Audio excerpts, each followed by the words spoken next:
We all think that everyone has this fear of missing out, and whilst there's a huge craze over fear of missing out, FOMO, a lot of us with social anxiety or who are introverts fear of going out, FOGO as I'm going to call it now, FOGO. But it doesn't mean that we can't push ourselves, and that's where you've got to realise the difference between making choices and motivating yourself or resting. So sometimes I rest in my anxiety where I'm like, okay, I've done so much today and now I just need to go with it and have peace in it. But like last night, you'd think that I was all full of confidence, went to a lovely award ceremony and loads of people, and that kind of thing gives me fear. I'm okay in a weird way when I'm working because I'm hosting or I'm doing something and I like an activity to do so that I can focus on that activity, not all the people. But I still have that fear deep down. But I also know when I need to push myself and think, okay, I'm 6 months postpartum. There's lots of fears anyway of going out because you just feel like you're in this little bubble with your baby and you're like, oh, the big scary world. But the more that you do, the harder it is. So I always know you've got to slowly introduce it and go out as much as you can. But then also, if I feel like I've used too much energy, I know then I need to have a bit of hibernation time. So I always make sure at the end of the day or night, I always have at least an hour to zone out on my own. I use, well, always with Athena as well. But I use my phone as a crutch, so I write a lot on my phone because that helps me to zone out when I'm out. If I'm just, okay, I need to have some quiet time, I just zone into my phone writing different notes or stories, different things, so that I can kind of shut out the outside noise. And it's not because I don't love people, I do love people. I just sometimes I'm like, it's too peoply outside. What do I do with all this chit chat? Hello everyone. But it's knowing your own boundaries, but then at the same time pushing yourself. Like, we've all got choices to make. I could easily just stay in all day and be busy around the house and not push myself out of my comfort zone. But a lot of the time, just pushing ourselves out of the comfort zone, you end up feeling much better and actually you're higher energy. And I think it's all about hanging around with people, being around people that you know will charge you up rather than the drainers. So you either have your cheerleaders or your vampires, as I like to call them. And you know, those people who just feel like afterwards where you feel like, yeah, I feel really like I can do this, and they're really happy for anything good in your life.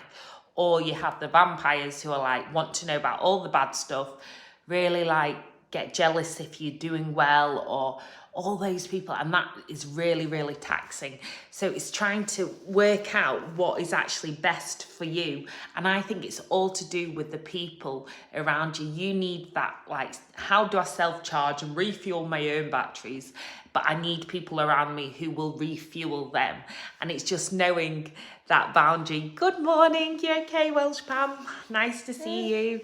And we can. Yes, we were out last night. So we're going to push ourselves today, aren't we? We're going to go to playgroup, story time.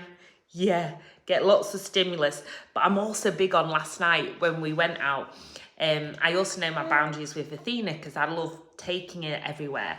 And if I have to leave her at the moment, I don't feel comfortable because she's still heavily breastfeeding and we've still got our close bond. So I said, well, I can come if I can bring her, but it's fine if not. And then they welcomed her, and it was really nice. And I'm sure we started a baby revolution now where everyone wants to take the babies to events, which I think is so good. We should be more baby friendly, just more inclusive of everyone, regardless of your situation, because babies are part of our world as well. I don't think it should be we're so like formalized, but then informal, so people get absolutely wasted. But then it's like, well, why is it more appropriate to get wasted at an event than it is to actually make it inclusive? And last night was one of the most inclusive events, and she got so fussed over it. It was so lovely. It's definitely yes, I agree, Pam, a good support network is what's needed. It is, and it's the cheerleaders. So they say it takes a village to raise a child, and I think that is so true. Knowing the people around you, the good people like you, do you know, the people who cheer you on when you're doing well, rather than the people who want to go, right, let's try and find all the bad stuff in your life, let's drag you down, let's think of the past all the time, let's think of the bad stuff.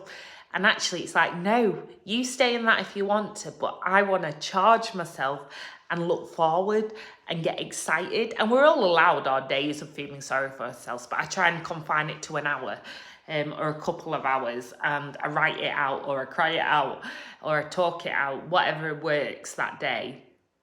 Or I just have some time on my own, and then I'm like, right, even if it's just doing some exercise, get motivated, boost my endorphins and get going.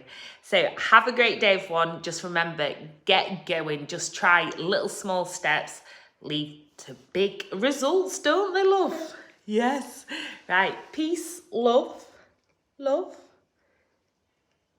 love, and shimmies.